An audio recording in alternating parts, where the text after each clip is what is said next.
We're going to give you a list of 8 resources relevant to pursuing a career in dance. Can you please rank them from 1 to 8, with 1 being the most important? Doing the most important. Okay. Oh man. Okay, I think this is my ranking. Okay. Done. Hey, why you copy me? No. Oh, 你 financial resource 第一个啊？ Wow, you money face eh? No, you don't lah, have the just kidding, financial, you have to do the just rest.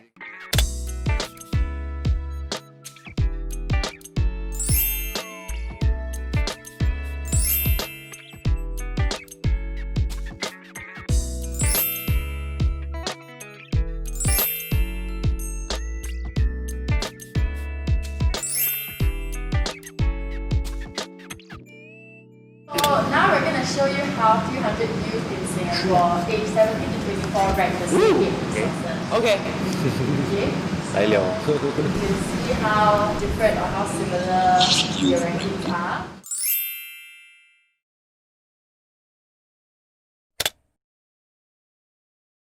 Wow, facility actually I expected leh. Our suitable for facilities and equipment is like the last few. Yeah, last few. But for the youth, it's like first. Yeah.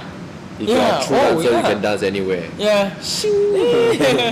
Usually for people at this age, they still stay home with their parents. So like they're probably looking for a proper environment to practice dance, which is probably a dance studio or at least like a open space, you know, with mirrors. I think maybe when they rank this, they were thinking about them as a dancer, how can they improve or take classes. So I think this ranking becomes a little personal, not so much about the career. Yeah. Avenues for physical training and suitable facilities are kind of similar. Like, are you able to train in a place, you know, whether it's a studio, a school, a youth company or whatever. The opportunity to train in the first place is, you know, of course crucial. Otherwise, like, how are you gonna become a dancer, you know? It's also for street dancers, they don't need a studio necessarily. I mean, it'll be safer, you know, to have good floors, but a lot of street dancers and even contemporary dancers always, like, you know, go to SMU and like things like that to actually practice. You cannot have a good facility without any monetary involvement.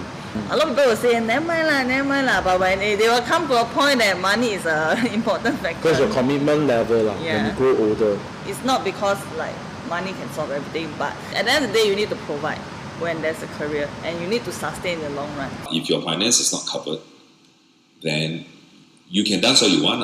Like, you're probably in the Singapore context, especially your parents were asking you, like, why are you not making money? You know, like, what are you doing for life? It's a very practical question. It's not just in Singapore, but all around the world. It's just that maybe in some other country, they have more platform that allow them to actually not so worried about financial. But not for Singapore, I guess. So for me, first thing is information, news and education, because first of all, like, when we introduce ourselves, we don't say dance instructor, we say dance educator. So the first thing is, like, you need to get your history and facts right. So we need to ensure that whatever that we say or whatever that we do is a role model to all of our students, and all of the information that we give is always correct. Yes, for me also, my first one is information, news and education. So I agree that if you want to take dance as a career, you have to know what you're teaching and you have to be up to date on the informations. Yeah. But then when I started, I didn't think about like, financial resources. No, but after years of doing this, I realized that is important. You know, second, I rank mine as the wide range of work opportunities. Like, the more opportunities you have, the more jobs you do, the more gigs you have. You know, you get more exposure, and on top of that, like, of course, you get more, payment. If you talk about career, in Singapore, it's already very difficult for even like veteran or seasoned dancers to earn a living consistently. So if you don't have a wide range of work opportunities, then there's no way that you can talk about having a full-time career. Let's say if I'm a youth, in order for someone to hire me, I need to be very well equipped, right? Physically, mentally, even emotionally, I need to be ready. But the thing is, you can be ready physically, emotionally, spiritually, everything, but you got no connection means you got no connection. You're not going to get a job.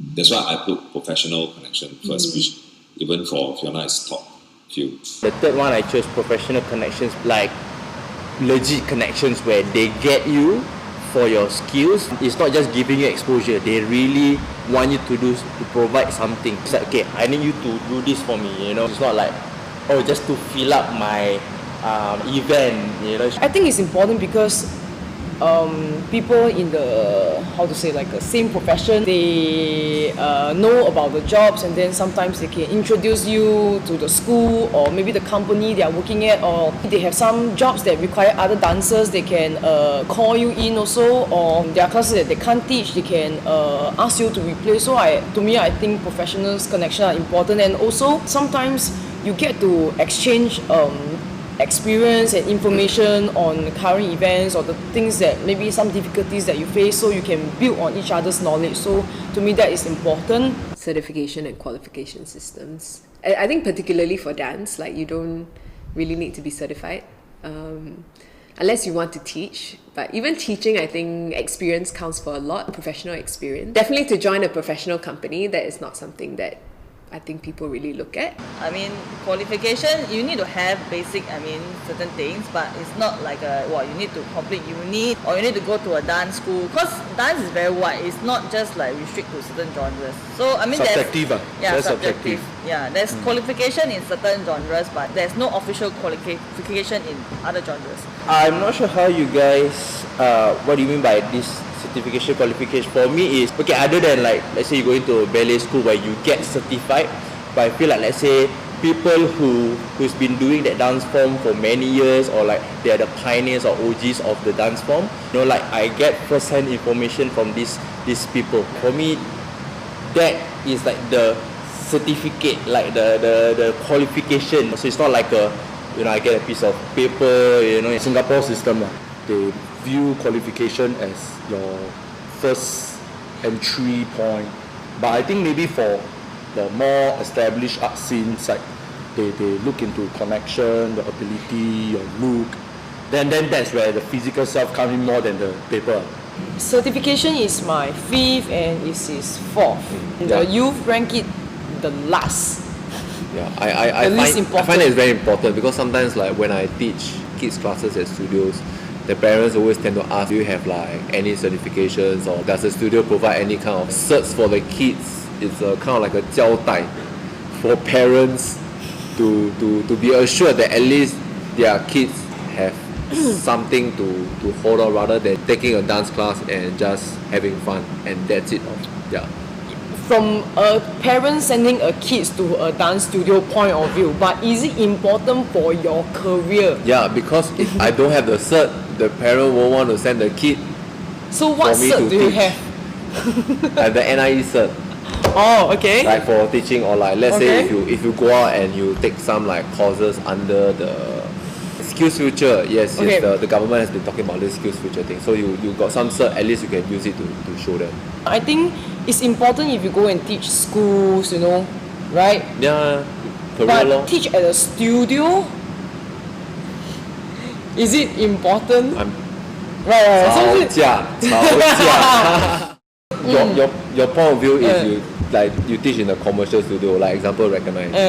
Just now I was sharing my perspective from like teaching at a studio for kids classes. Yeah, if you talk about schools also, like MOE, you need to have the IRS, right? Before that you need to have like first aid, CPR, AED. Without these certs, like companies won't be able to even engage you to teach in schools. Yeah.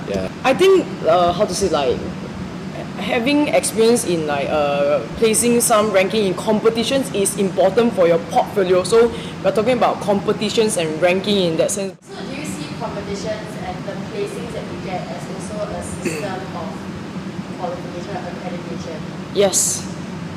And do you think that that's important? I think it's important, like to build your CV, I would say. I think if we could put like your rankings in competitions as a certificate, then I think 哇，就是完美的结局, because a lot of people don't see that. But actually, to us, we do know that if you're going to further your career, actually you do need some sort of good legit work experience, like long professional work experience in a company, or you need to have a certificate to bring you further. Like example, Ryan's taking masters now. He will meet like people. He will meet, and then these connections come, and this also gives him opportunities to go further in his career as well. Then even for me, whatever my professional setting is, I'm allowed to meet like different festival directors that maybe in the future next time I can work with them as well. The resources doesn't equal, what you actually can do in terms of your training. So it is good definitely to have that availability of resources, but you see those viral videos of like the I think it was the African boy dancing in the rain, and now he got a scholarship in somewhere, London or something. So I think there's definitely ways to make it work, regardless of where you are able to train. Yeah. My name is YueRu. I'm a company artist at Frontier Danceland. Thank you for watching this video by What Do You Think? Please continue to support their efforts for the local dance community. On our site at Frontier Danceland, we have just premiered our annual production called Dancers Locker 2020, where we had an online screening of audiovisual projects by our company artists. So following this, we'll go into a choreographic residency with our Assistant Artistic Director, Chu Pei Shan, to create a work for our next production sites. So yeah, you can keep a lookout for all of this, all of our upcoming events and everything on our Instagram and Facebook at Frontier Danceland. So yes, I hope everyone takes care in this time and hope to see you soon at one of our productions.